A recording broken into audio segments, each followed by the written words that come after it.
Assalamualaikum warahmatullahi wabarakatuh. Alhamdulillah, sholatu wassalamu ala rasulillah, amma ba'da. Yang terhormat Bang Anis Soleh Ba'asyin, saya anggap sebagai salah satu partner diskusi sekaligus orang tua. Orang tua bukan merek botol itu ya maksudnya ya, bukan ya. Ini orang tua betulan maksudnya, bukan orang tua merek botol itu. Yang terhormat Gus Yahya, saya sering sowan ke beliau, Pak Rosyid dan Pak Budi, yang juga banyak menginspirasi. Saya kira tadi diskusinya di dalam juga menarik. Teman-teman atau sedulur-sedulur yang saya cintai di sini, saya rasa kita terlalu lama tidak bisa membedakan mana lumpur, mana emas. Tidak bisa membedakan mana berita, mana pengetahuan. Jadi kita bayangkan ini ya, sehari itu bisa nonton TV itu berapa jam. Kita yang muda-muda, yang galawers ini, yang galau-galau itu, galawers, kita buka internet itu sehari berapa jam, baca data-data itu sehari berapa jam. Nah, ini yang menarik sekarang, karena banyaknya informasi setelah era reformasi ya. Dari dulu ketika Pak Harto 30 tahun kita ditutup informasinya, hanya satu kanal atau dua kanal yang distempel menjadi sesuatu yang resmi. Sejak tahun sekitar 98 2000 luar biasa kanal berita, informasi, media, dan kita seolah-olah kebanjiran informasi, kebanjiran berita. Jadi kaget, jadi reaksioner, jadi gumunan. Kita sangat reaksioner terhadap berita-berita yang belum tentu itu benar. Kita sangat benar, kita sangat gumun terhadap informasi-informasi yang belum kita telaah. Nah, jadi kita hanya jadi pembaca berita. Padahal di atas itu ada grade lagi, di atas berita ada data. Di atas informasi itu ya, yang kita baca, yang kita nikmati, yang kita serap setiap hari, entah itu dari papan reklame, dari koran, dari TV, dari dunia maya, di atasnya ada data.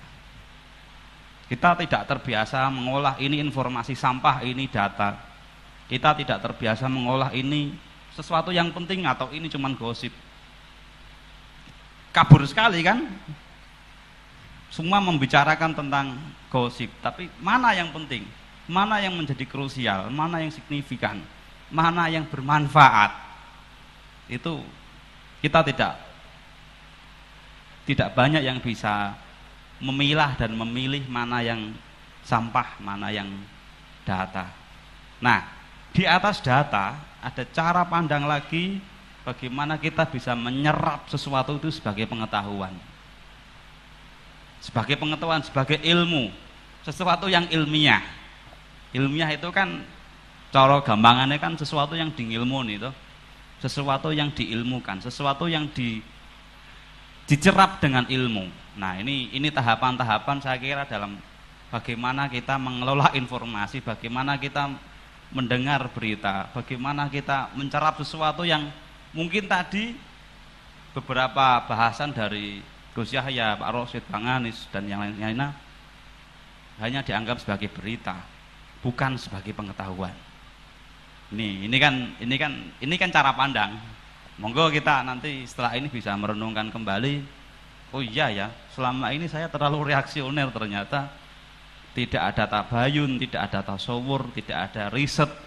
Dalam bahasanya Pak Rosyid, tidak ada penjelasan kembali apakah informasi itu benar, apakah informasi itu sah, apakah ia bisa dianggap sebagai data, atau ia bisa dianggap sebagai pengetahuan, atau bahkan sebenarnya sesuatu itu adalah sebagai sampah. Itu yang pertama. Saya merespon selanjutnya tadi tentang apa yang ada di pesisir sini ya. Jadi menarik, dalam 3 abad terakhir ya. Saya mungkin tidak lahir dalam abad 17, tapi dalam 3 abad terakhir yang bisa dibaca dan diverifikasi teman-teman, ada 3 perang besar di sepanjang Pantura ini, di sepanjang pesisir ini. Perang pertama yang melibatkan hampir seluruh kalangan itu pada tahun 1740 sampai 1743. 3 tahun perang itu dipicu oleh pembantaian sekitar 10.000 orang-orang Tionghoa di Batavia. Dibantai oleh namanya Jenderal Falkenir. Dan kemudian orang-orang Tionghoa lari ke Semarang, lari ke Cirebon, lari ke Lasem, lari ke agak timur ke Tuban dan sebagainya. Mereka membentuk suatu kekuatan baru, komplotan baru, bersatu dengan orang-orang pesantren, bersatu dengan orang-orang pribumi Jawa. Mereka melawan Belanda. Pada waktu itu masih VOC. Nah, menariknya perlawanan ini 3 tahun yang luar biasa. Di Lasem ada orang yang namanya Tan Kewi, ada namanya Owe Ingkiat. Dia bersatu padu dengan Kiai Baidowi. Ada salah satu ulama di pesantren di depan Masjid Lasem itu yang bersatu dengan orang-orang Tionghoa melawan Belanda. Ini bayangkan bagaimana perang itu bisa terjadi, bagaimana kekuatan orang-orang pesisir berani melawan Belanda. Perlawanan juga terjadi di Tegal, di Cirebon, di Semarang, di Jepara, sampai ke dalam itu di Surakarta dan di Purwodadi. Purwodadi salah satu bupatinya dan juga Bupati Pati itu dulu ada namanya Bupati Mangun Oneng, bukan yang Mangun Oneng yang sekarang, tapi Mangun Oneng pada abad 18. Menarik perang ini bahwa perlawanan terhadap Belanda, perlawanan terhadap kolonial itu sudah dimulai pada abad 18. Jadi bohong besar bahwa kita dijajah oleh Belanda selama 350 tahun. Itu tidak ada, itu mitos. Kita dijajah Belanda selama 3,5 abad itu mitos. Jangan percaya. Perang kedua pada abad selanjutnya, yaitu abad ke-19 pada tahun 1825 sampai 1830, perang penting yang menentukan nasib orang Jawa. Yaitu kita bisa anggap sebagai perang Diponegoro, perang Jawa. Dalam babat-babat keraton, babat-babat kesultanan di Jogja dan di Solo itu disebutkan bahwa saking dahsyatnya perang itu membangkrutkan Belanda. Jadi Belanda menjadi bangkrut pada tahun-tahun itu. Setelah perang Jawa, Belanda menjadi bangkrut. Perang Diponegoro ini menarik karena juga terjadi di hampir seluruh kawasan Jawa Tengah dan Jawa Timur dalam konteks sekarang ya. Perang ini juga melibatkan orang-orang di Pantura sini, di Pati, di Rembang, di Blora, di Bojonegoro, di kawasan Madiun, Ponorogo. Ciri utama adalah kekuatan-kekuatan orang pesantren yang mendukung Diponegoro, yang mendukung kekuatan Pangeran Diponegoro. Ini yang tidak ditulis oleh sejarah sekarang. Ini yang coba dipinggirkan oleh narasi-narasi pengetahuan. Nggak ada itu nama Kiai Kasan Besari di dalam sejarah nasional Indonesia, SNI itu nggak ada. Padahal Kiai Hasan Besari itu salah satu orang penting di lingkaran ada apa namanya syukuran motor itu berarti ya, motor baru. Kiai Hasan Besari itu orang penting yang menelurkan kiai-kiai di sekitar Ponorogo dan di Kerapiak di Jogja. Ini tidak ada nama-nama kiai itu di sejarah zaman Orde Baru, nggak ada. Dilanjutkan publikasi terakhir ada namanya Pak Peter Carey, itu juga tidak banyak menyebutkan tentang kiai-kiai. Justru santri atau orang-orang pesantren dianggap tidak becus memelihara negara. Santri itu dianggap kolot, dianggap membelot terhadap perjuangan melawan Belanda ini kan tidak masuk akal ini. Ini kan lucu sekali kan, padahal jelas sekali ada namanya Kiai Mojo, ada namanya Sentot Prawiro Dirjo dan sebagainya. Perang itu di sini salah satu di kawasan Pati, Rembang, Blora itu salah satu ulama besarnya adalah dia dianggap namanya Sosrodilogo, salah satu bagian dari satelit Diponegoro yang sampai sekarang dia dianggap salah satu panglima yang selalu menang terhadap Belanda. Dalam naskah-naskah sejarah Belanda ditulis dia selalu menang, tidak pernah kalah terhadap Belanda. Tadi disinggung Bojonegoro itu dulu namanya Rajakwesi. Rajakwesi itu nama orang sebenarnya. Makamnya di sekitar terminal Bojonegoro. Nah, menariknya Rajakwesi ini adalah salah satu keturunan Arab. Sayyid dari Kedung, dari Jepara, dan keturunan dari Demak. Nah, salah satu pola orang Arab di Indonesia yang sudah mengindonesia, yang sudah menjawa dalam dirinya, itu mengubah namanya menjadi nama Jawa, menyamarkan dirinya menjadi nama Jawa. Sayyid tapi namanya Rajakwesi kan nggak ada kan? Kalau Bang Anis kan masih Anis Soleh Ba'asin, masih nama Arab. Saya nggak tahu kapan nanti beliau menjadi nama Jawa atau Surodilogo atau apa. Silakan. Ini narasi kedua itu menarik bahwa kita dilupakan oleh sejarah, narasi sejarah tentang Diponegoro di sini itu nggak ada sama sekali. Kalau Bapak dan Ibu semua mau ke Kajen itu di barat makam Syekh Mutomakin itu ada makam kuno. Di nisannya itu ada tulisan 1880. Itu adalah salah satu bagian dari orang-orang pengikut Diponegoro yang lari ke Kajen, yang lari ke Pantura, dan masih banyak sekali. Saya keliling terus ini dalam 3-4 bulan terakhir untuk meneliti di mana-mana, di Kedu, di Semarang, dan nanti mungkin di akhir bulan di sekitar Ponorogo. Menarik sekali. Harus kita bangkitkan kembali orang-orang pesantren yang membela tanah air, membela Nusantara dan melawan Belanda. Narasi pengetahuan inilah yang harus kita hadirkan. Ini kan. Yang ketiga, pada abad kemarin, abad 20, perang 1945. Kita pernah mendengar namanya resolusi jihad Mbah Kiai Hasyim Asy'ari. Yang muncul pada 10 November itu.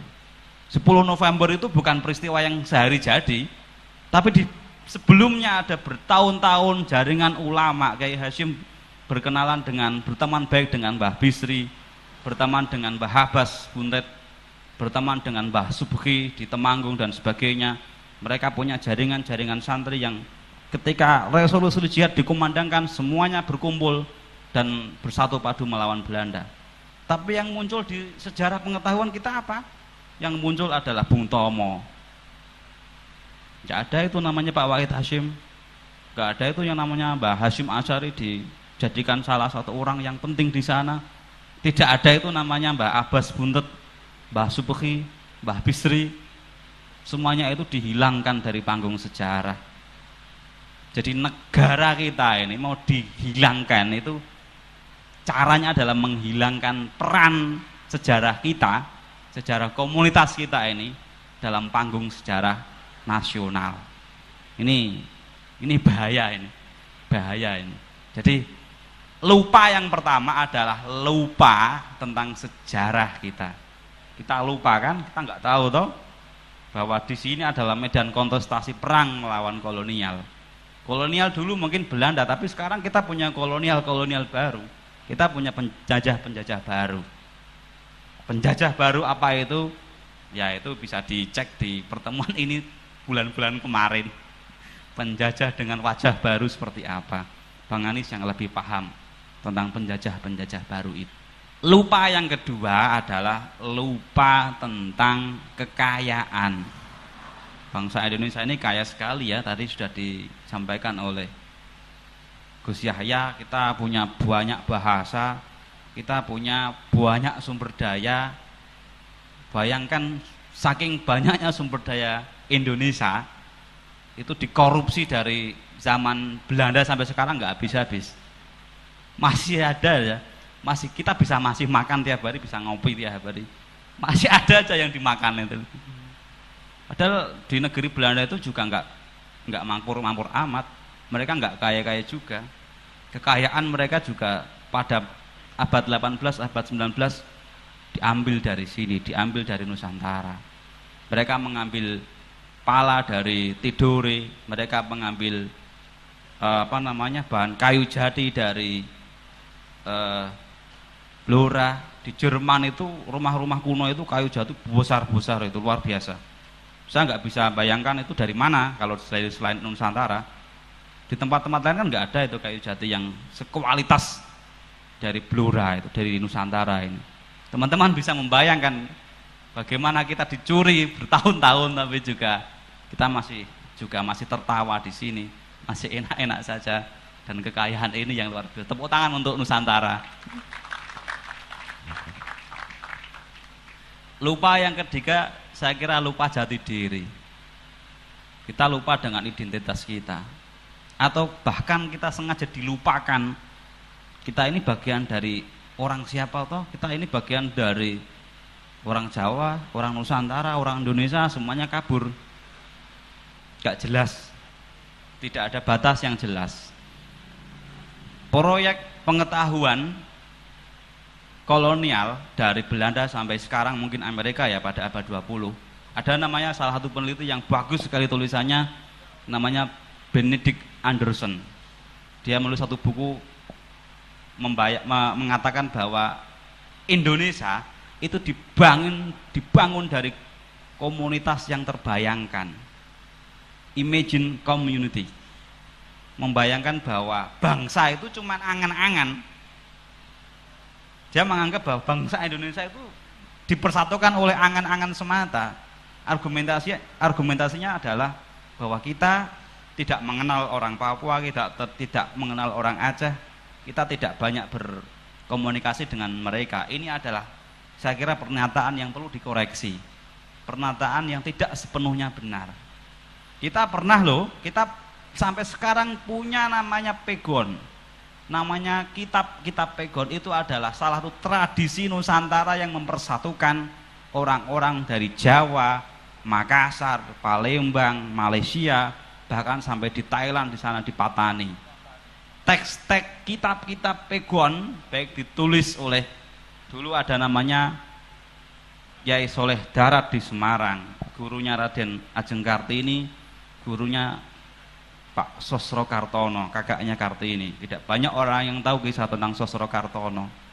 Raden Ajeng Kartini dia terinspirasi salah satu bukunya yang penting, Minadh Dhulumati Ilan Nur, dari gelap menuju terang, dari kegelapan menuju cahaya. Itu adalah inspirasinya dari kitab Faidur Rahman karya Syekh Soleh Darat. Sosro Kartono juga menarik juga ini. Dia makamnya di Kudus, bisa lacak sendiri sekarang. Orang ini aneh, orang ini cerdas sekali, menguasai 12 bahasa asing. Dia wartawan, pokoknya 18, sekitar 12 sampai 18 bahasa. Dia salah satu, pada usia 21 dia berkhotbah di Belanda. Dia berpidato dengan bahasa Belanda yang baik sekali tentang bagaimana, tentang bangsa dan nation, tentang bangsa dan negara Indonesia.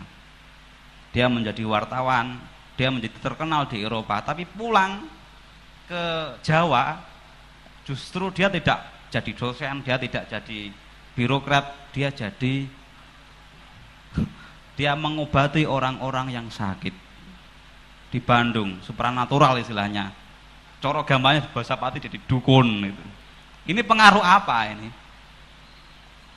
Pengaruh apa? Dia kok dengan pengetahuan kolonial, dengan pengetahuan Eropa yang bagus sekali, yang kuat sekali, akhir-akhirnya pulang ke sini kok membantu orang, mengobati orang yang sakit. Ini pengaruh apa? Kita bisa lacak, dia punya titik pertemuan dengan Syekh Soleh Darat. Saya nggak bisa bayangkan apakah dia jadi pengikut salah satu thariqahnya atau memang pesannya dari mbak gurunya atau apa, kita bisa lacak selanjutnya. Ini narasi-narasi yang penting yang perlu kita sadari kembali. Jadi kalau Pak Rosid tadi dia bisa menganggap dirinya atau banyak sekali data-data tentang kuburan, sarkop istilahnya kalau sekarang, sarjana kuburan, doktornya nggak tahu, nanti terbit buku lagi tentang kuburan-kuburan di pesisir Jawa. Tapi salah satu yang perlu saya sampaikan, saya kira ide tentang museum pesisir perlu diawali dengan diskusi-diskusi atau pengetahuan sejarah yang lebih kuat. Banyak museum yang tidak dilandasi oleh data-data sejarah, oleh pemahaman yang sejarah baik dan benar, itu menjadi kacau. Di Sukolilo teman-teman kalau berkunjung ke makamnya Syekh Saridin, Syekh Jangkung, itu di situ ada museum, ada yang dianggap sebagai peninggalan Saridin, tapi kita akan sangat sanksi, di situ kok ada motor Vespa itu. Masa Mbak Syekh Jangkung kok punya Vespa, kan menjadi aneh ini. Ini loh. Jadi hal-hal begini itu perlu diselaraskan lebih dahulu sebelum kita membuat gebrakan tentang islamisasi, museum islamisasi di Pantura. Jadi kalau kita punya pemahaman yang jelas tentang bagaimana islamisasi di Pantura, saya kira kita juga perlu belajar teks-teks tentang Pegon, kita perlu belajar tentang siapa saja ulama yang menyebarkan Islam di Pantura ini. Kita juga perlu melihat tentang bagaimana jaringan orang-orang Arab dan jaringan orang-orang Tionghoa yang menjadi penyebar Islam di kawasan Pantura. Kalau teman-teman berkunjung ke Lasem, di situ ada namanya Syekh Abdurrahman Basaiban, orang lokal menyebut sebagai Mbah Sambu. Tidak banyak orang yang merunut silsilahnya secara baik dan benar, tapi bahwa di situ merupakan salah satu jaringan ulama yang menyambungkan antara pesisir dengan pedalaman, yang menyambungkan antara jaringan ulama Pantura dengan Joko Tingkir, yang menyambungkan antara keluarga Basaiban dengan Syekh Mutomakin. Syekh Abdurrahman Basaiban adalah salah satu paman dari Mbah Mutomakin. Itu adalah salah satu versi yang bisa Bapak dan Ibu lacak kebenarannya. Jadi saya kira pemahaman tentang sejarah, data-data sejarah yang perlu dilimbang kembali, yang perlu diperas kembali, tidak hanya kita telan mentah-mentah dari berita, dari informasi. Kita harus bedakan mana sampah, mana emas, mana berita, mana gosip, mana data, mana pengetahuan. Saya kira itu, terima kasih, dan nanti mungkin bisa disambung lagi. Assalamualaikum warahmatullahi wabarakatuh. Ya. Menarik sekali sebenarnya, karena kalau Mbah Arwani itu punya silsilah sampai dengan Pangeran Diponegoro. Jadi banyak kiai-kiai di sini, salah satunya Mbah Arwani Kudus, Allah yarham, itu silsilahnya ke Diponegoro. Artinya bahwa ini jaringan-jaringan ini sudah lama terbentuk. Jadi memang kita harus teliti ulang sejarah ini dan tulis ulang, mungkin bukan hanya teliti ulang. Karena unsur santri itu hilang dari kitab-kitab sejarah. Bahwa jaringan Nusantara itu sudah terbentuk sebelum Budi Utomo. Sebelum Budi Utomo, jaringan Nusantara itu, kalau dikatakan imaging community itu saya nggak setuju, karena jaringan itu sudah ada lewat ulama-ulama di Nusantara. Bahkan waktu itu bukan cuma Nusantara, tadi sudah disinggung sedikit, sampai dengan Muang Thai, sampai dengan Malaysia, Singapura, dan sekitar Filipina, sebagian Filipina, itu sudah terikat dalam satu jaringan. Dan itu kuat sekali jaringan-jaringan itu. Dan kita lupa, karena tidak dicatat. Dan kalau tentang kemerdekaan, kiai-kiai kajian yang habis itu banyak itu. Bapaknya Kiai Sahal itu meninggal dalam peperangan itu. kakaknya meninggal dalam peperangan itu antara 45-49. Banyak keluarga-keluarga dari KAI yang meninggal, dan saya yakin banyak di Rembang, di Lasem yang meninggal tapi nggak ada catatannya. Bukan hanya itu, bolak-balik saya omongkan bahwa tadi kalau Syekh Soleh Darat masih ada kitab-kitabnya. Kiai-kiai di Jawa itu punya tradisi menulis, hakul yakin saya, dan banyak peninggalannya. Tapi di mana sekarang? Sebagian besar dibakar mungkin oleh Belanda. Karena salah satu cara Belanda adalah membakar tradisi itu, membakar peninggalan-peninggalan itu agar terpotong generasi ke generasi. Karena lewat tulisan itu akan efektif untuk berkembang dari generasi ke generasi. Dan itu yang kita teruskan sampai sekarang, anehnya. Karena itu kalau kita bayangkan, kalau imaging ya, bayangkan mestinya negara itu dijalankan dengan cara seperti ini. Misalnya presiden itu cuma ngurus bagaimana negara ini berjalan. Menteri perdagangan itu bagaimana perdagangan itu bisa memberi keuntungan kepada Indonesia. Juga ekonomi. Kemudian menteri pendidikan itu bagaimana anak-anak didik bangsa ini 50 tahun ke depan dibentuk dalam bentuk posisi apa. Sejarah itu dikembangkan secara bagaimana. Bukan hanya di Jawa tapi semua orang Indonesia harus tahu sejarah di Papua, sejarah di Sulawesi, sejarah di Kalimantan, di Aceh. Dan semua itu dirangkum begitu rupa sebagai jaringan yang utuh. Karena itu nggak ada. Jadi kementerian-kementerian itu berjalan untuk rakyat semuanya. Harusnya kan itu namanya kabinet itu. Profesional itu bukan profesional untuk untungnya diri masing-masing, tapi untuk keseluruhan bangsa ini. Jadi dan ini sebenarnya kalau agama ya ini agama sebenarnya. Dijalankan secara bersama untuk kepentingan bersama, untuk kebaikan bersama. Mungkin itu daripada karena waktunya ya. Kita eksplorasi, dan malam ini kita kedatangan tamu dari Mas Budi Santoso, eksponen Wong Sikep yang dalam pembicaraan saya dengan beliau punya banyak sejarah bagaimana negara ini berhadapan dengan kelompok-kelompok masyarakat. Bagaimana negara itu berinteraksi dengan kelompok-kelompok masyarakat yang sebenarnya menjadi bagian dari bangsa ini. Yang mestinya satu bangsa harusnya memberi ruang pada semua eksponen bangsanya untuk berkembang secara maksimal dengan cara yang EYD tadi, baik dan benar. Karena banyak hal birokrasi kita menolak banyak hal, sehingga sampai sekarang misalnya contohnya banyak keluarga Sikep di Kaliyoso, di Kudus itu anak-anaknya itu tertulis anak ibu karena perkawinannya nggak diakui. Benar begitu ya? Tidak dicatatkan karena memang negara kalau mencatat pun tidak mau mengakui perkawinan itu. Sementara itu kemarin ya. Mungkin sekarang mau. Kalau begitu, kalau sekarang mau jadi anak bapak, karena kemarin kesalahan maladministrasinya di negara, bukan di kalangan Sikepnya misalnya. Jadi banyak persoalan-persoalan di bangsa kita yang muncul dalam banyak sektor, yang kalau dibiarkan ya tetap akan jadi bom waktu terus-menerus, akan menjadi duri terus-menerus bagi kebersamaan bangsa ini. Dan kalau ada eksponen bangsa ini yang terluka, itu pintu yang paling gampang untuk pihak luar masuk. Kita tahu di mana-mana pemberontakan atau dimulai dengan kekecewaan. Kecewaan difasilitasi, diberi ruang, bahkan kalau perlu diprovokasi, muncul sebagai pemberontakan.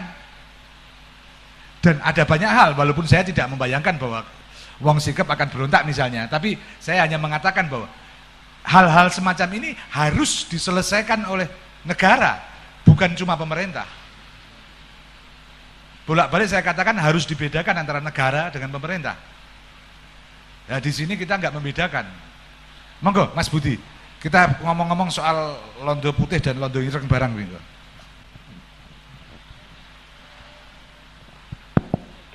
Nggih, matur nuwun sanget wekdal ingkang dipun aturke dhateng kula. Nyuwun pangapunten Habib Anis niki kula ngenyang nggih. Nek wau kan kudune kan basa Indonesia kan ngoten nggih. Nek kula basa Jawa pripun niki? Oh nggih, matur nuwun sanget. Masalah ngeten nek kula kan basa Indonesia mangke ndak akeh klerune ngoten nggih. Assalamualaikum warahmatullahi wabarakatuh. Salam karahayon. Sugeng dalu sedayanipun ingkang sami rawuh wonten ing papan panggenanipun Rama Habib Anis.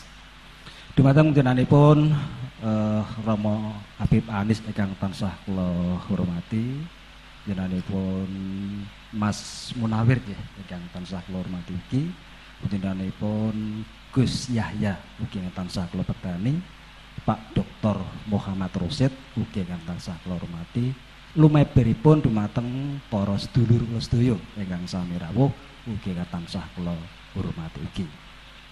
Nyuwun pangapunten saderengipun kula niku nek ngendika tenggen ngaten niki redeg Pak kula sak benere.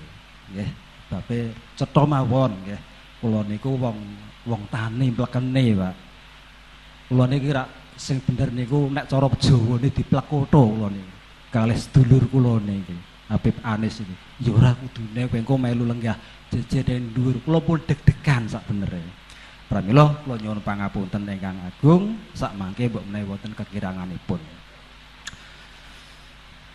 Dumateng para rawuh sedaya niki wonten sinambetan kalian sejarah NKRI utawi Negara Kesatuan Republik Indonesia menika ora ketang mboko sethithik leluhur sedaya ingkang sami inggih menika ngedekaken negara Republik Indonesia menika terus terangipun saking pemahaman kula nerasaken saking sejarah lesan tiyang sepuh kula ugi nderek andil tegese nderek ngedekaken negara Kesatuan Republik Indonesia menika. Terus niku ora ketang sethithik. Dados niki mboten saged istilahipun menika dipun akui salah setunggaling golongan sebab negara kita menika negarane wong Indonesia, warga negara Indonesia sing ning kono beda-beda agama lan kapitayane, ning kono biyen ora kebelah lan ora kepisah mung kanthi ananing agama. Contoh sedulur-sedulur nggih leluhur-leluhur saking sedulur kula muslim wadah pejuang nggih leluhur kula ugi nderek pejuang nggih mungkin saking keyakinan utawi kapitayan sanes ugi wonten. Dados menurut pemahaman kula ibarat awak dhewe kabeh niki manggon sakjroning omah ki warisan bareng. Nah teng mriki perlu dipun pahami pilih sak benere samin kuwi sapa? Niki nyuwun pangapunten, mungkin niki kula nyuplek sithik mboten mlebet teng kene ajaran tapi masalah wonten gegayutanipun kalian negara kita. Yang samin sura sentika sing rikala rumiyin minangka botoh nek basa umum tokoh nggih. Tokoh sikep nggih, wong sikep utawi wong samin sing teng mriku uga duwe gegayuhan merdekaning tanah Jawa rumiyin sebab NKRI dereng dadi nggih. Duwe kegiatan, duwe gegayuhan nganake pergerakan ya kuwi nolak lan nentang sekabing kebijakaning pemerintahan kolonial Belanda zaman mau nggih. Contoh ora gelem bayar pajak, dandan dalan gitu. Sekabing kegiatan kebijakan-kebijakan pemerintahan kolonial Belanda zaman niku panci dipun tolak nggih. Apa sebabe ora gelem bayar pajak? Sebab tanah Jawa ki tinggalane yang yuyut cara basane nggih kula nggih. Secara umum tinggalane nenek moyang. Lha apa kok ndadak bayar pajak karo wong bingkanani dalam arti penjajah nggih. Ora gelem. Sebab iki bumine dhewe. Patut nek kuwi dirungkepi. Apa sebabe dandan dalan ora gelem zaman mau dalane apik sing rekoso wong Jawa ning nggo kesejahteraning para penjajah utawa bangsa Walanda. Nah, napa sing kula aturke saged dipertanggungjawabke dalam bukti winginane nggih teng surat kabar Suara Merdeka ugi teng mriki sampun nemokke inggih menika makamipun Eyang Samin Surasentika ingkang wonten ing Sawah Lunto, Padang, Sumatera Barat. Apa kok iso tekan kono?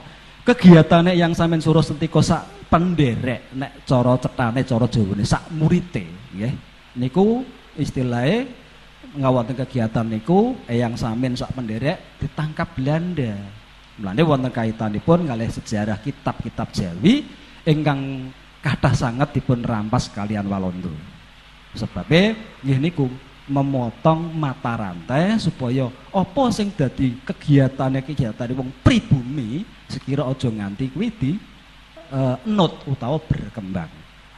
Ceritanipun sekilas kados ngaten. Nah, salajengipun sakrene gegayuhan Yang Samin menika kepin merdikaning tanah Jawa nggih. Teng mriku wis ana jangka nek cara nggen kula, istilahe nek cara istilah menika ramalan. Ing besuke yen Jawa wis bali Jawa nggih, merdikaning tanah Jawa sing kuat lan kedunan wahyu ning Jawa ya kuwi bocah perjuangan sing dibuak sauripe. Iku sapa? Bung Karno. Nek besok Jawa bali Jawa kudune nggih wong sikep niku kudune mapah gedang benik ngeni brambut banyu suket iku istilah sanepa.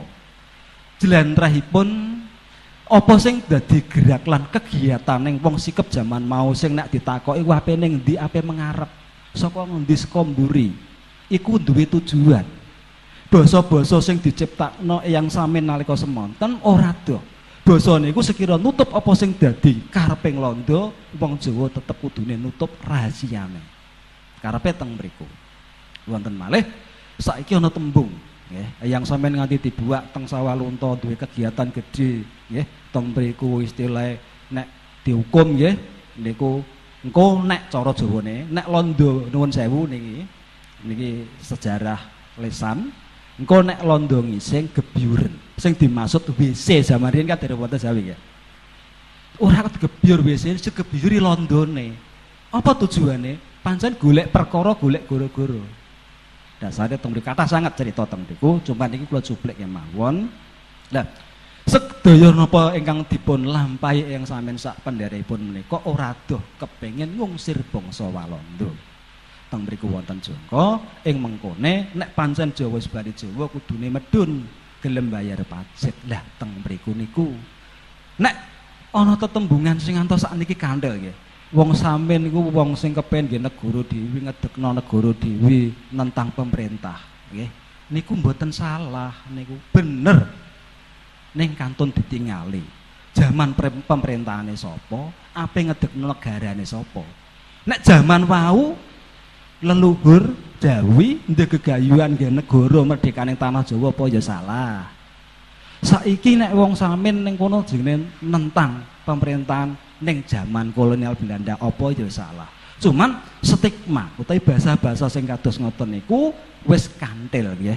Dadi nuwun sewu, dadi biyen nganti sakniki wis mesti anggerono tetembungan elek sing disebabno karo nuwun sewu karo sedulur sing ora wong sikep mestine tembunge Samin kuwi. Nah, teng mriku niku ning mboten napa-napa sebabe niku wis kadung balung sungsum.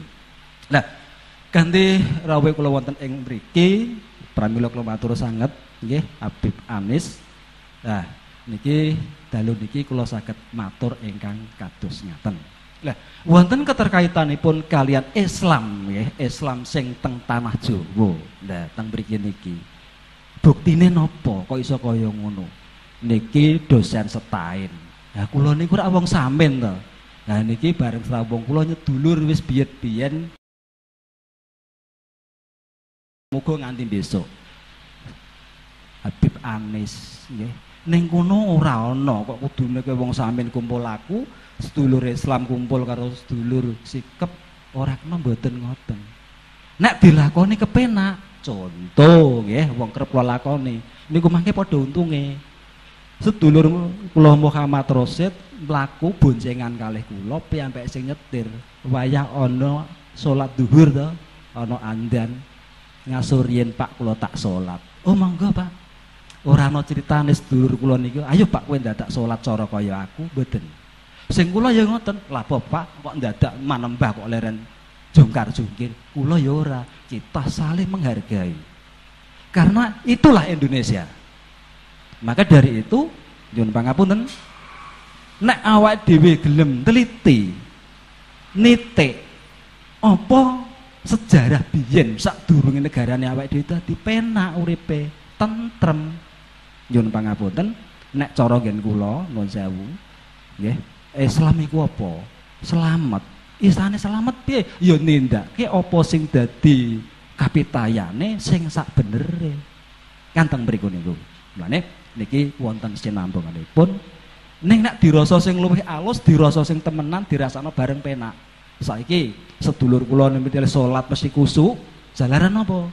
Motore ana sing tunggoni. Gitu.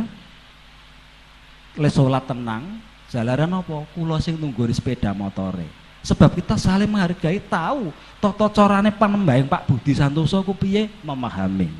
Ya. Mergo ora paham, dadi gampang nyalahke. Mergo saiki awake dhewe paham, tuwuh rasa gagasan lan angan-angan sakjroning ati, kita sebaiknya saling menghormati. Nek cara bahasane Pak Rosid niki kula nyileh, jarine bertoleransi ngoten niku. Ya, ngoten para dulur. Kula kinten kok saene nggih mung sinigek ngoten riyin Pak Anies nggih nek kula kan matur sing rada dudu abot rasane kula sebab niki nembe ajang pasinaon niki. Dumateng para rawuh sedayanipun ingkang tansah kula hormati, kula nyuwun pangapunten ingkang agung mbok menawi anggen kula matur wonten ngartos sing ngantika sedaya wonten ingkang tumpang so ateges mboten saged hanuju prana dhateng pengalih sing ngantika sami. Awet kula nggih namung menungso lumrah mesti nggone kleru nggih. Pramila kula nyuwun agunge samudra pangasami dalam ngaturaken assalamualaikum warahmatullahi wabarakatuh. Salam karahayun sugeng dalu sedayanipun. Semoga ya Indonesia itu memang indah dari sananya. Nusantara itu memang mulia dari sananya harusnya. Ya teman-teman, sebelum Mas Amar nanti baca 1-2 puisi. Mas Puji ada? Puji pistol. Ora ketok. Ya Mas Amar nanti baca puisi. Satu lagu dari Sahabat Gusuran apa? Tanpa Watan bisa? Iso? Ana vokalis ya? Enggak ada. Kowe iso Tanpa Watan? Oh, iso ora iso. Anu astagfirullah ae. Timbang Tanpa Watan gak nganu. Mas siap manunya? Monggo. Teman-teman nyiapkan pertanyaan apa yang mau ditanyakan, kita buka termin setelah ini.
Assalamualaikum warahmatullahi wabarakatuh.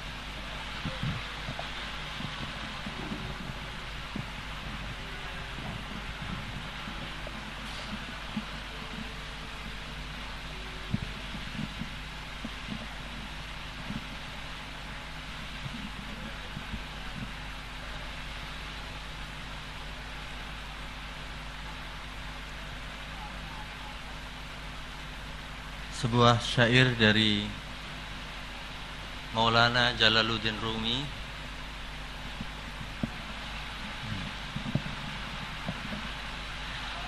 tentang jati diri kita, yaitu dari mana asal kita.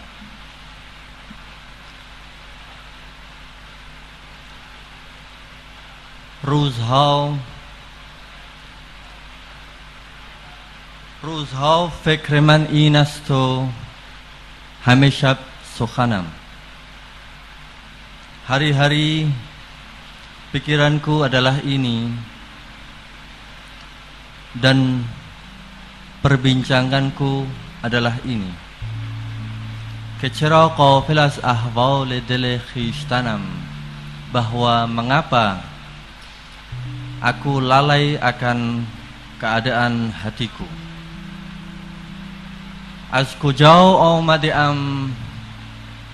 آمدنم بهر چه بود, dari mana aku datang dan untuk apa aku datang. به کجا می روم آخر ننمای وطنم, kemana aku akan pergi dan mengapa tak tampak negeri asalku.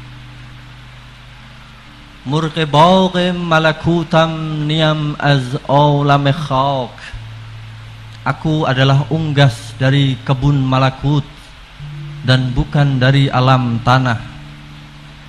دو سه روزی قفسی ساخته‌اند از بدنم, 2-3 hari telah dibuat sangkar dari badanku.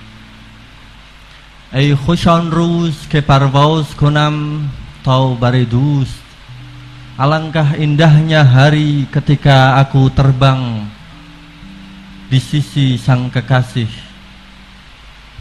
ای خوش آن روز که پرواز کنم تا بر دوست, به هوای سر کویش پر و بالی بزنم, dengan kerinduan akan keharibaannya aku kepakkan sayap.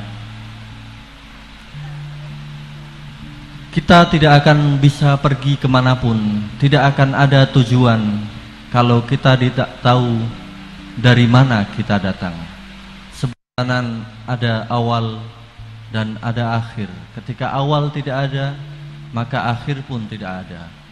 Ketika kita tidak tahu siapa kita, dari mana kita, maka kita juga akan linglung dan terus bingung kemana kita akan pergi. Kita dari kebun malakut, dari inna lillah, kita dari dia, ruh kita dari dia, dan dari awal penciptaan sampai akhir ini kita berada di dunia yang mana penciptaan kita adalah karena Tuhan ingin menikmati keindahannya sendiri. Dia ciptakan manusia sehingga manusia itu bisa menikmati keindahan Tuhan, bisa memujinya, bisa bersyukur. Namun terkadang dalam kehidupan dunia ini kita lalai, dan alam dunia adalah alam kelalaian. Sehingga dalam pesta dunia ini kita lupa untuk menikmati keindahan Tuhan. Oleh karena itu Allah menurunkan agama, menurunkan para nabi, dan salah satu nama Al-Quran adalah zikir, yaitu mengingat. Di mana dengan Al-Quran kita bisa mengingat dari mana awal kita. Dengan zikir yang bukan hanya zikir mengucapkan astaghfirullah, subhanallah, la ilaha illallah dan lain-lain. Zikir adalah sadar, adalah waspada, luweh bejo wong ingkang eling lan waspada, dan itulah zikir. Zikir yaitu sadar, watchness, awareness, yaitu merasakan kehadiran, melihat dan menyaksikan kehadiran, sehingga dalam syahadat, dalam ikrar, dalam keislaman kita mengucapkan asyhadu, aku bersaksi, aku menyaksikan, aku ingat, aku sadar, aku merasakan kehadirannya, dan aku melihat, aku menyaksikan alla ilaha illallah wa asyhadu anna muhammadar rasulullah. Dan itulah mengapa kita harus beragama, karena di dalam dunia ini kita harus melihat, pertama mungkin dari alam dunia yang penuh pesta, penuh permainan, annamal hayatud dunya la'ibun walah, kehidupan dunia adalah permainan dan kesia-siaan. Di sini kita melihat la ilah, la ilah, la ilah, dan akhirnya kita sampai kepada illallah.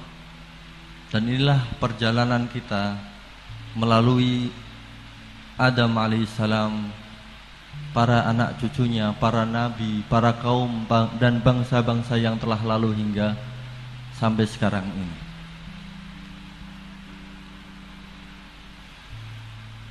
Kulihat kerling di matamu, ku jatuh cinta serta merta. Kerling atau kedipan dalam sastra sufi menunjuk pada ayat wa ma amruna illa wahidah kalamhin bil basar. Penciptaan alam semesta dan manusia perkaranya hanya satu, yaitu seperti satu kedipan mata. Kulihat kerling di matamu, ku jatuh cinta serta merta. Tak lagi tampak selain engkau, aku telah buta serta merta. Harta karun terpendam, itulah engkau wahai sayang. Demi cinta dan perkenalan, aku tercipta serta merta. Kuntu kanzan makhfiyya fa ahbabtu an u'raf. Hari itu di awal jumpa, kau tanya daku, tiada ku lupa. Bukankah aku penimang insan? Ku jawab iya serta merta. Alastu birabbikum qalu bala. Di tempat suci di atas gunung, betapa hangat kita bicara. Kau bilang lepaskan sandalmu, ku lepas semua serta merta. Fakhla'na alaika innaka fil wadil muqaddasi tuwa. Paras wajahmu penuhi alam, di langit, bumi, laut dan darat. Kemana arah ku hadap muka, kulihat engkau serta merta. Fa'inama tuwallu fasamma wajhullah. Selama 40 tahun ku menanti kedatanganmu. Aku menyepi di gua, engkau pun tiba serta merta. Surat-suratmu wahai kasih, kirimlah pucuk demi sepucuk. Bila pun datang kala ku sedih, damailah jiwa serta merta. Karena aku pecintamu, betapa aku dihormati. Karena aku pecintamu, betapa aku dihormati. Merebah semua malaikat di depan hamba serta merta. Duhai sayang kekasih hati, pertemuan selalu ku nanti. Ketika Ammar meringkuk mati, kita berjumpa serta merta. Kita berjumpa serta merta. Terima kasih. kasih.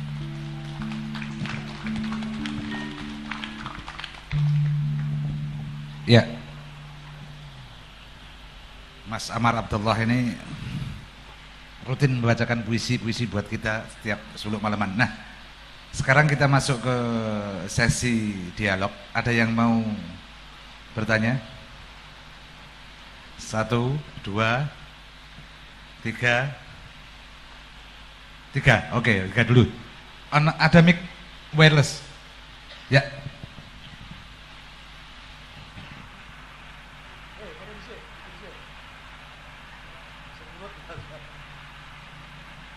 Assalamualaikum warahmatullahi wabarakatuh. Di sini saya cuma menambahkan bahwa tadi diterangkan masalah wong Jawa lan Islam Nusantara. Sejatinya kalau orang Jawa ini kan istilahnya dijabarke. Jawa Jo diwulu dadi jiwa berarti jero. Wa diwulu dadi Jawi berarti jaba. Tegese orang Jawa itu kudu ngerti Jawa kang kajawi jaba jerone kudu ngerti. Harus tahu arti luar dan dalamnya. Kalau kita melihat dari sejarah bahwa dulu ono cerita, adanya cerita wayang Pandhawa Kurawa perang ning Padang Kurusetra, itu mengatakan bahwa Pandhawa itu pantengen dada kiwa, tegese kang ndelok ning dada kiwa kono apa? Ya sang guru sejati orang Jawa, lak wong Islam ngarani Lataif Qalbi, ya al-insan al-hakiki. Ning Kurawa kumpule nafsu angkara sing seneng dalan kiwa. Saka tembung kumpule nafsu angkara sing seneng dalan kiwa kuwi ya iso mepes nafsune perang ning Padang Kurusetra saka tembung perang ning badan wadak menungso dhewe ning kalbune dhewe. Mulai iku Kanjeng Nabi ngendika bahwa perang Badar merupakan perang kecil tapi sing perang berat itu mengalahkan hawa nafsunya. Mila saking punika bahwa kalau kita melihat sejarah runutan sejarah leluhur tanah Jawa, terutama tadi dikatakan Sosro Kartono, sejatinya bukan dukun, tapi karena tokoh nasional bertaraf internasional. Pada waktu dia datang ke Indonesia, dia mau dikasih jabatan oleh Belanda, tidak mau, dan akhirnya mengelola Taman Siswa Ki Hajar Dewantara. Setelah maju ditinggal karena tidak punya pamrih. Lan lelaku Jawa ajarannya yang terkenal, guru muridnya pribadi, murid gurune pribadi. Karena guru jinabar ada 3, siji guru bakal, loro guru mursyid, guru nadi, kaping telune sang guru sejati. Ya niku sing goleki Sosro Kartono. Amarga niate dadi manungsa ning alam donya iso manfaat. Lak jaran wong Islam iso rahmatan lil alamin, lak wong Jawa iso memayu hayu ning bawana. Kalau tadi diterangkan masalah pati, istilahnya sejarah-sejarah. Kenapa pati? Peradabannya kita sudah punya peradaban. Aksara Jawa sebelum ditemukannya aksara Jawa itu ditemukan pada tahun 911 sebelum Masehi, sedangkan Islam masuk pada abad ke-5 kalau tidak salah. Di Jawa Hono Coroko, kalau kita jabarkan Hono, Hananiro, Hananing Yang, tegese ananing menungso, ananing pangeran. Semono uga ananing pangeran ya ananing menungso. Lah keneng apa manungsa dadi kalifatullah? Amarga manungsa pinaringan. Istilahnya perangkat urip sebut Coroko saka tembung cipta rasa karsa. Nggih niku sing iso ndayakno cipta rasa karsane. Sejarah mengenai istilahnya pejuang-pejuang Islam sejatinya Pangeran Diponegoro Sentot Alibasa Parwirdirjo itu sebenarnya siapa? Dia itu adalah tokoh guru toreko. Lah sekarang toreko saja sing jebul tasawuf itu dihilangno. Baru saat ini aja muncul, dari Belanda dihilangkan. Lah guru-guru seperti itu mursyid ya kamil mukamil tokoh perjuangan ini niati bela negarane tenan kanthi toh nyawa. Lah dijabarkan di Serat Hidayat Jati Kawardat dan juga Maklumat Jati karangan Raden Ngabirangga Warsita, itu dia sebenarnya siapa? Apa itu tokoh Jawa? Wah itu kejawen. Sebenarnya dia seorang muslim, ulama, ya wali. Lho muridnya siapa? Raden Bagus Burham itu muridnya Kyai Haji Hasan Besari saka Pondok Gerbang Tinatar Ponorogo ingkang terangke tadi. Pada waktu itu dia sebutannya siapa? Nama samarannya orang liya Ki Ageng Muhammad Syirullah saka Kedungkol, pinaringan ilham saka pangeran King Jabarno, para ngilmune para wali ning tanah Jawa. Nggih niku. Sebenarnya dia bukannya orang kejawen tapi dia seorang ulama. Disitulah kadangkala yang antara pemisahan antara tokoh Islam dan tokoh Jawa, sejatinya Jawa ya digawa, Arab ya digarap, ginabung rasa dadi siji, iso gawe memayu hayuning bawana. Merga wong Jawa wis duweni ilmu rasa. Wong alim kitab, apal Quran, kasaf ngerti sadurunge winarah ning durung karuan kedunungan ngilmu rasa. Mungkin itu aja dari saya. Terima kasih. Wassalamualaikum warahmatullahi wabarakatuh. Belum perkenalkan diri. Wajib kan perkenalkan diri. Nggih, nami kula Dwi Kambari. Lak mbae ndek ben ape ngeki jeneng Hambali ben ngacu mazhab Imam Hambali mergo bapak kakan mangan sambel dadi ere cetha nih. Assalamualaikum warahmatullahi wabarakatuh. Mohon maaf sebelumnya loh Pak, saya tidak bisa bahasa Jawa. Bukan maksud saya untuk tidak berusaha mengakrabkan diri gitu ya, tapi karena memang tidak bisa bahasa Jawa. Perkenalkan, nama saya Aprezo Pardo Dimaba dari Sumatera Selatan Pak.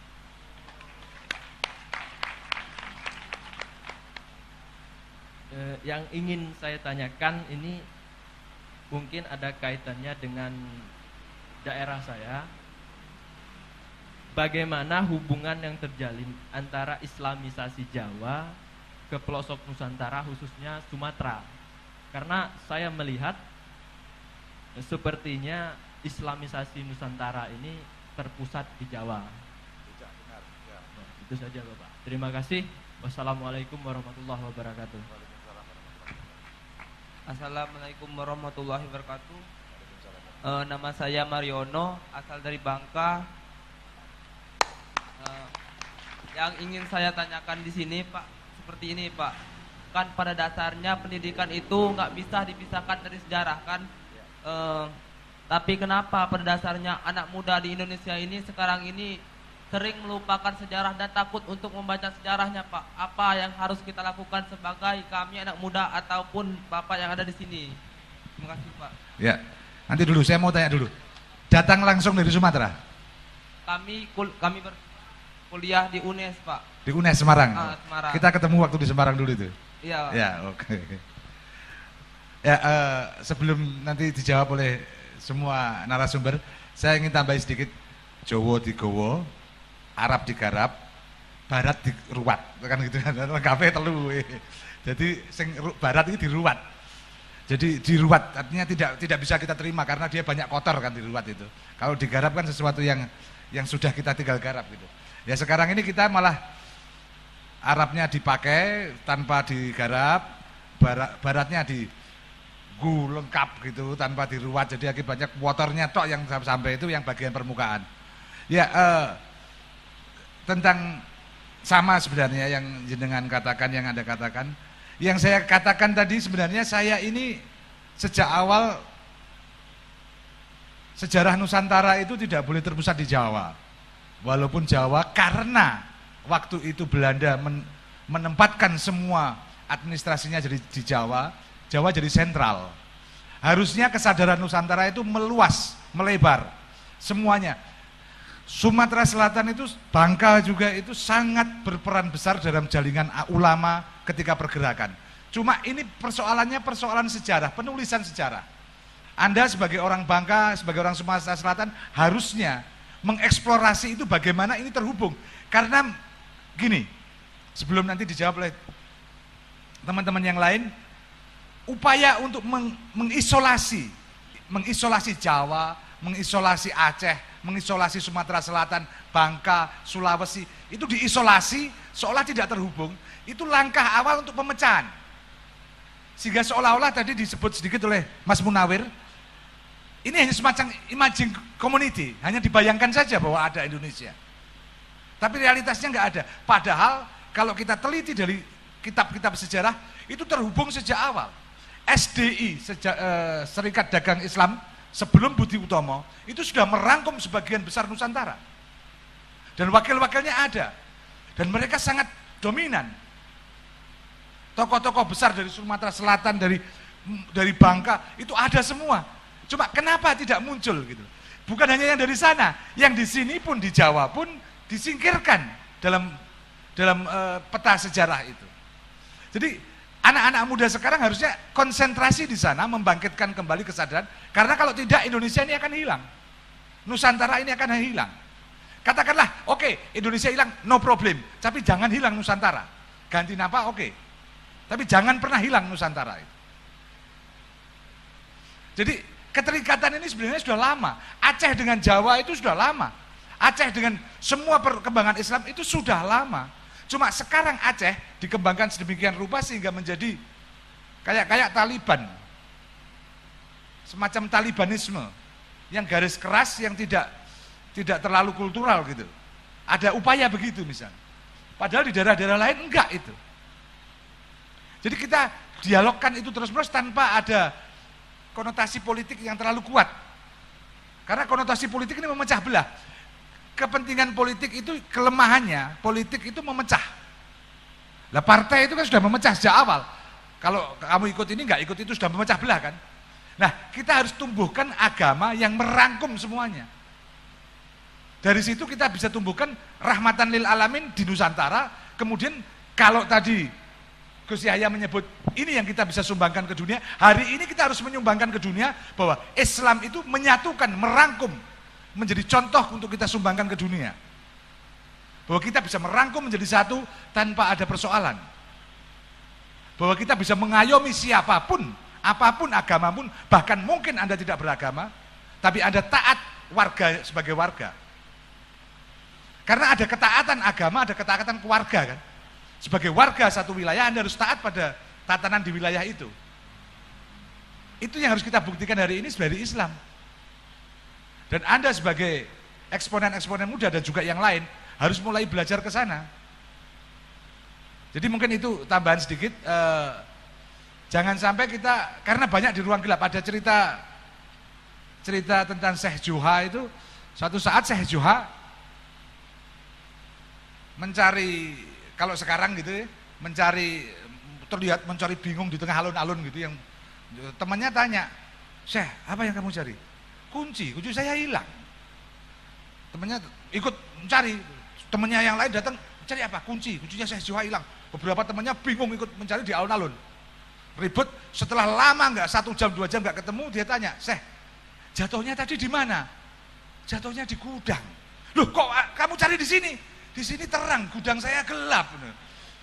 Jadi ini semacam ini, kita mencari sesuatu untuk ke depan kita, penjelasan itu kita mencari di tempat yang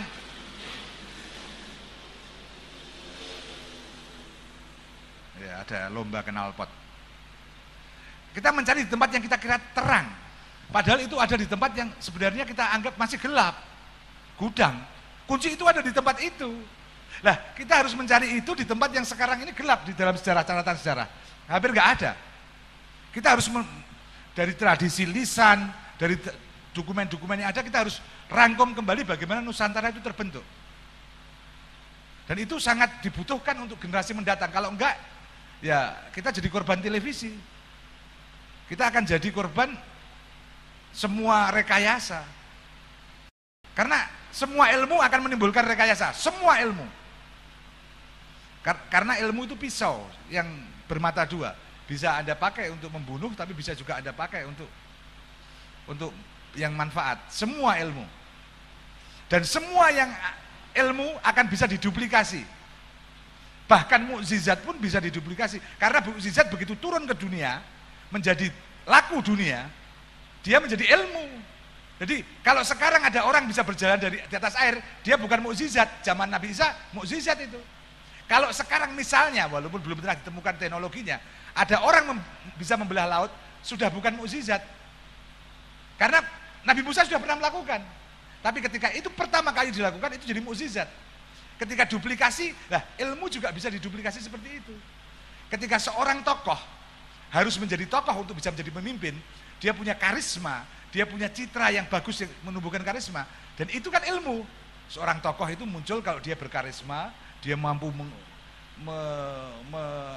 menarik hati banyak orang, itu kan bisa direkayasa oleh media, bisa apa yang sekarang disebut sebagai citra. Jadi semua itu bisa direkayasa. Karena itu kita harus kritis dan benar-benar menilai dengan adil gitu. Itu mungkin tambahan.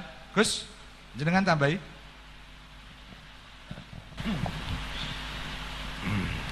Tadi sudah disebut berkali-kali tentang adanya pembajakan, penggelapan catatan-catatan sejarah. saya mendapatkan informasi bahwa dulu pada zaman Raffles itu ada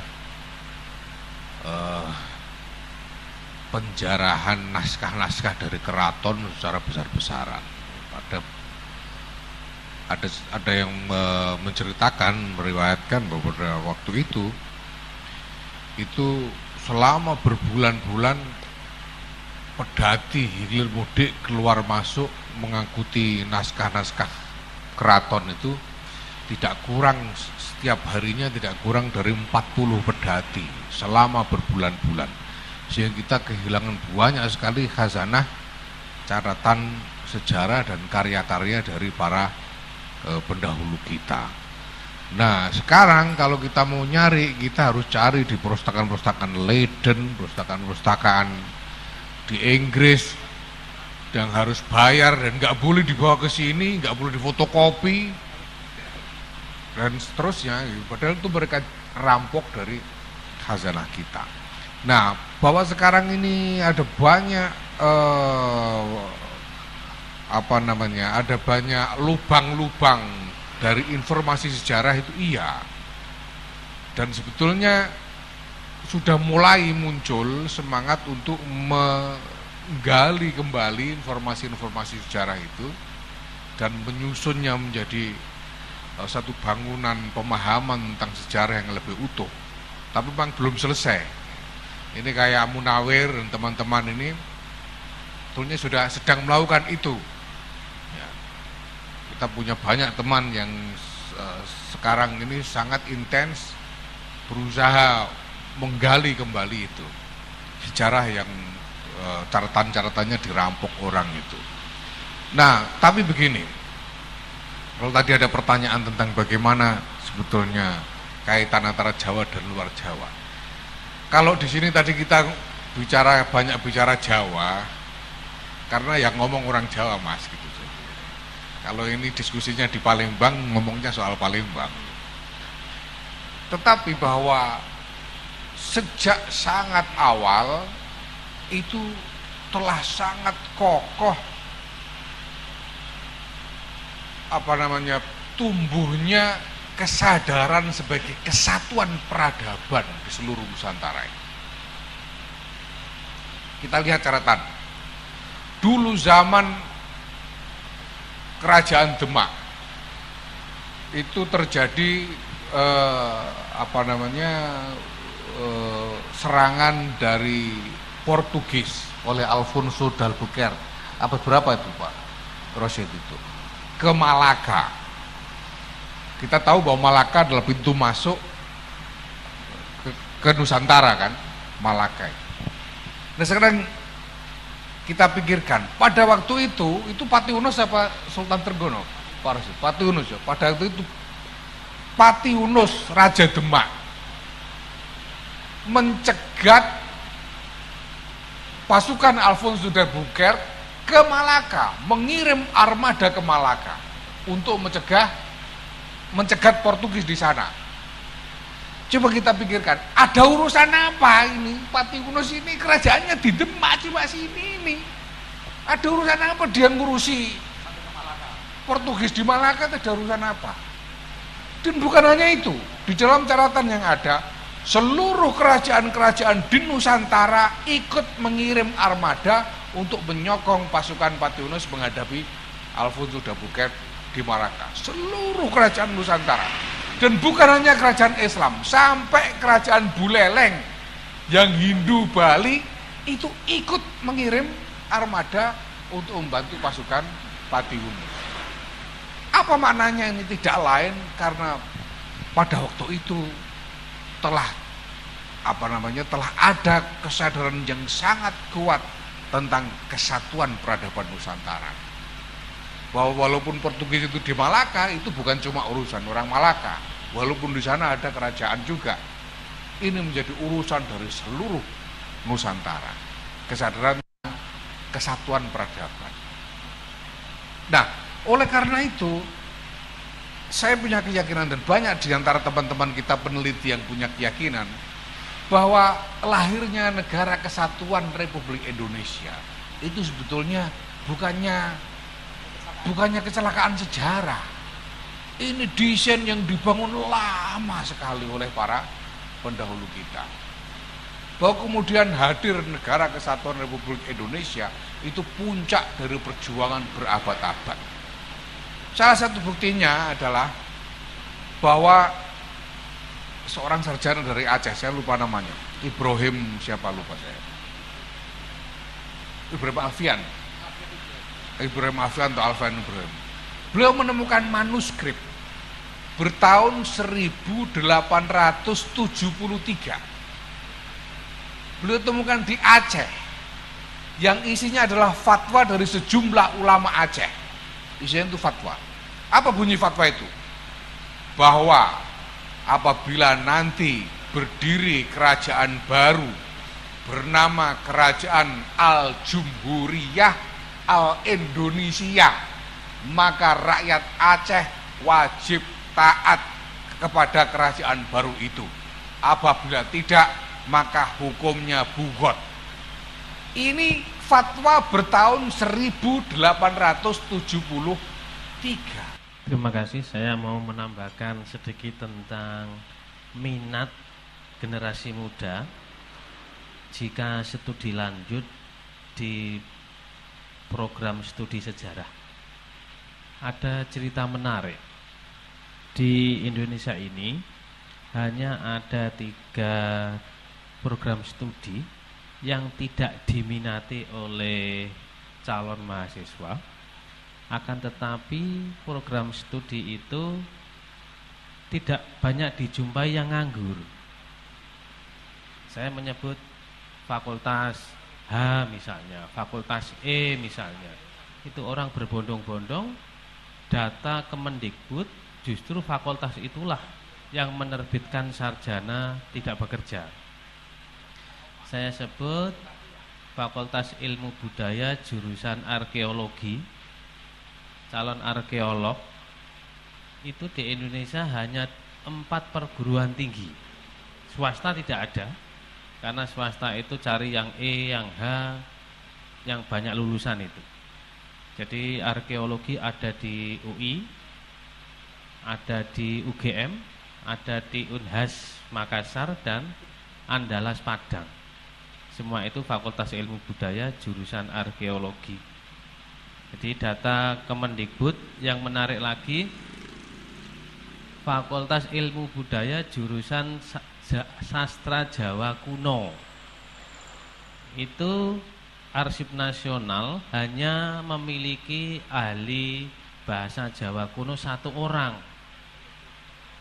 Batak dan lain-lain itu masing-masing hanya ada ahli 1 orang. Tapi adik-adik misalnya atau panjenengan semua yang punya anak, diingatkan bahwa ada fakultas yang dijauhi calon pengguna jasa tetapi prospek lapangan kerjanya baik. Itu aja Pak. Matur nuwun.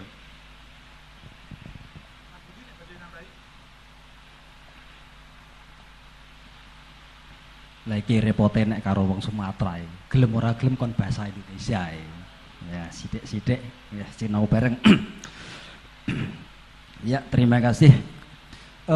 Pertanyaan Mas tadi ada 2. Kenapa warga negara Indonesia yang sekarang ini bisa dibilang bahwa anak muda gitu aja kok tidak tertarik dan tidak mau mengenal sejarah? Yang kedua, bagaimana langkah kita ke depan? Kan itu kalau nggak salah ya. Kalau menurut pandangan saya, ya, karena tadi Pak Anies sudah mungkin sedikit mencuplik dengan adanya sejarah. Kalau kita menengok yang sudah terdahulu bahwa semua kitab-kitab suci yang dibikin oleh leluhur kita, orang Nusantara, kita bukan bilang Jawa ya, karena saudara kita dari Palembang, Nusantara gitu aja, kok bisa dibakar, dirampas oleh pihak-pihak orang yang dari luar? Itu punya maksud dan tujuan apa? Kurang lebihnya di situ jelas punya tujuan bahwa untuk memotong mata rantai, bahwa kekuatan kita sebagai warga negara Indonesia, entah Jawa, entah Sumatera, entah di mana saja, yang penting Sabang sampai Merauke adalah wilayah NKRI. Itu ada maksud dan tujuan yang dia itu punya harapan tertentu untuk kepentingan. Kalau nggak salah kan gitu, mohon maaf ini persepsi saya. Nah, kita sebagai warga negara, pemuda-pemudi, orang-orang sekarang ini, kalau menengok sejarah semacam itu, bagaimana kita sebagai warga negara untuk mengacu ke depan, membangun bangsa kita ini? Ya setidaknya pelurusan sejarah. Kalau toh memang sejarah itu benar, oke, patutlah kita anut. Tetapi kalau memang itu tidak benar berdasarkan unsur sengaja atau tidak, saya kurang tahu. Tapi kita bisa menyimpulkan bahwa itu ada indikasi kepentingan dia, kerugian di pihak kita, kan gitu ya. Kalau menurut pandangan saya lebih baiknya di situ. Karena saya terus terang orang tani, lah itu beban bagi Anda semua yang begitu mengenyam pendidikan di perguruan tinggi. Setidaknya S-nya sudah banyak.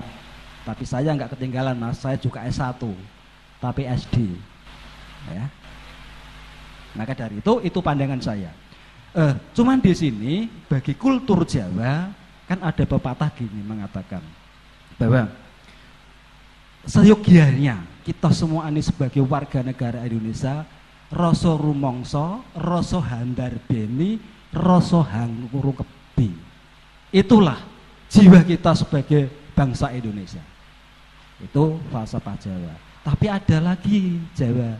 Karena wong Jawa wis menep rasane, jero panemune jembar wawasane. Ngaten Mas nggih, menawi niku nggih. Dadi saking kentele nggih, wong Jawa kudune ngalah ben luhur wekasane. Lah di sini nih lho Mas, mungkin perlu dikritisi. Nek sing dirasake saiki mestine kan wong Jawa wong ngalah ning luhur kasane. Yang dirasakan kita semua. Berdasarkan dari falsafah-falsafah terdahulu kita, mungkin kalau dijalani lebih baik. Tapi dirasakan di era sekarang ini, alangkah baiknya kita bersama bersatu padu, semua bangsa elemen dari mana saja kita satu padu. Rasa handarbeni, rasa rumangsa, rasa handarbeni, rasa hangrungkebi, garis besare merdekane Indonesia. Saiki awake dhewe ayo padha ngrasake bareng. Sekian, terima kasih. Mohon maaf campur Mas. Oke, terima kasih. Saya menambahi sedikit saja yang tadi sudah disampaikan oleh beberapa pembicara, terutama terkait dengan Palembang.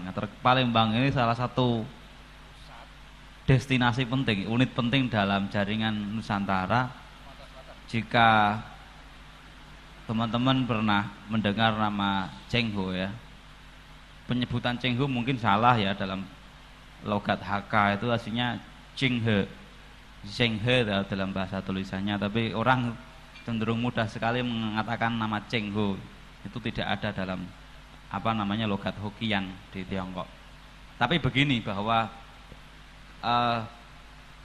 Cheng He, Zheng He itu melakukan perjalanan pada tahun 1423 itu 7 kali melewati Palembang.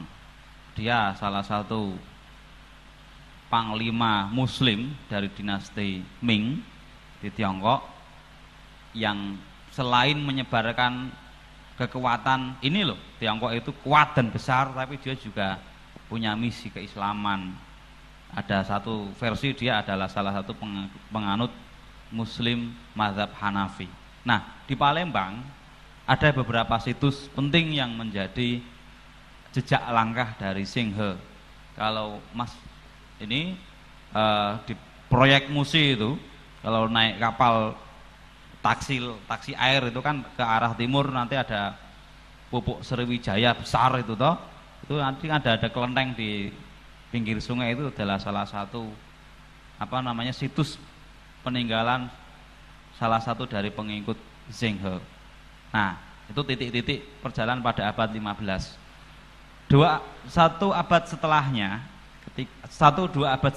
ketika zaman Banten menjadi salah satu unit pelabuhan kota metropolitan penting di Jawa, salah satu titik penghubung antara Aceh, Jawa dan Turki. Ketika Banten ada, itu ada masa Syekh Yusuf Al-Maqassari, ada masanya Syekh Somad Al-Falimbani. Nah ini salah satu ulama yang menyebarkan Islam dari Palembang. Syekh Somad ini menarik karena pada masa itu dia punya salah satu cara untuk melawan penjajah. Dia menulis kitab yang berisi tentang cara meramu mesiu. Pada masa itu dia punya. Bisa dilacak kitabnya. Nanti kita bisa cari bareng-bareng. Saya pernah baca sekilas. Dia pada masa itu ya pada sekitar abad 18, 1700-an. Dia punya kitab yang menulis tentang bagaimana meramu mesiu dan juga alat-alat tentang perang. Jadi bayangkan, bukan bom pada untuk sekarang untuk teroris, bukan. Dia memang tidak sekedar mengajarkan fikih, tidak sekedar mengajarkan tentang ilmu keislaman, tapi secara teknis bagaimana orang-orang Islam itu bisa menggerakkan perlawanan. Jadi nanti bisa dilacak itu kata kuncinya. Nah, pada abad-abad terakhir itu ada beberapa orang Tionghoa Muslim dan juga Arab yang datang ke Palembang. Ketika sudah stabil masanya, di samping proyek MUSI itu kan ada kampung Arab dan kampung Tionghoa. Itu kalau Mas tertarik bisa lacak dari situ, nanti akan ketemu bagaimana jalur jaringan ulama dan jaringan keislaman di Palembang yang nyambung dengan Jawa, nyambung dengan Jambi, nyambung dengan Aceh, nyambung dengan Makassar, dan sekaligus nyambung dengan Turki Utsmani. Ya, terima kasih dari saya itu, dan lanjut. Ya, jam 1:16. Saya pikir yang paling dari semua pembicaraan kita bisa memberi gambaran, karena yang menyimpulkan Anda masing-masing dapat gambaran besar bahwa omong kosong bahwa namanya Indonesia itu karena Belanda. Karena mitos yang sekarang dikembangkan, Indonesia ada itu karena Belanda menyatukannya menjadi satu wilayah teritorial yang dikuasai Belanda. Itu mitos. Karena fakta-fakta tadi bahwa kenapa Demak sampai ke Malaka kalau dia hanya berurusan dengan nasionalisme, kalau dalam tanda petik Demak saja yang teritorinya terbatas. Bagaimana orang dari Makassar datang ke Jawa membantu pasukan-pasukan parkiran di Diponegoro itu bukan hanya orang Jawa tok, tapi juga ada orang-orang Makassar, ada bahkan orang-orang Bali juga terlibat. Kraing Galesong itu. Ada banyak. Artinya dari dulu tadi yang dikatakan Gus Yahya tepat sekali bahwa setting atau desain apa yang sekarang kita sebut sebagai NKRI Nusantara itu sudah dibayangkan, apalagi tadi di Aceh sudah disebut Jumhuriyah Al-Indonesia. Al-Jumhuriyah Al-Indonesia. Kalau kita terjemahkan dengan bahasa sekarang, Republik Indonesia. Ini catatan-catatan ini hilang kemana? Kenapa tidak muncul dalam buku-buku resmi? Kenapa tidak muncul dalam untuk pelajaran-pelajaran sejarah dari Taman Kana, dari SD katakanlah, bahwa orang punya anak-anak sudah punya bayangan tentang ini satu bangsa besar yang dibangun dengan cita-cita besar. Artinya ulama-ulama kita dahulu itu sudah visioner ke depan. Jadi sekarang ulama-ulama harus juga visioner ke depan. Jadi NO, PB ini kudunya visioner, pemimpinnya juga harus visioner. Ya, seperti jenengan-jenengan yang harus besok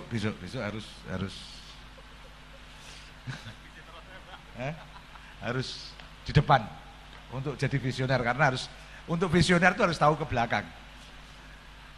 Jadi ini yang kita harapkan, bahwa meskipun semakin malam semakin menyempit, tapi tampaknya akan semakin efektif kalau setelah ini kita belajar masing-masing di tempat masing-masing untuk mengembangkan ruang ini. Hanya ruang dialog bulanan untuk mendialogkan apa yang kita dapatkan dan kita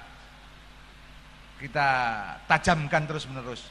Karena tidak ada gunanya ruang ini kalau Anda tidak memiliki output gitu, dan outcome gitu, dalam tindakan dan dalam perbuatan-perbuatan yang nanti meskipun kecil insya Allah menjadi bola salju yang berkembang, karena di mana-mana ruang semacam ini semakin dibutuhkan, semakin banyak yang meminta untuk diselenggarakan.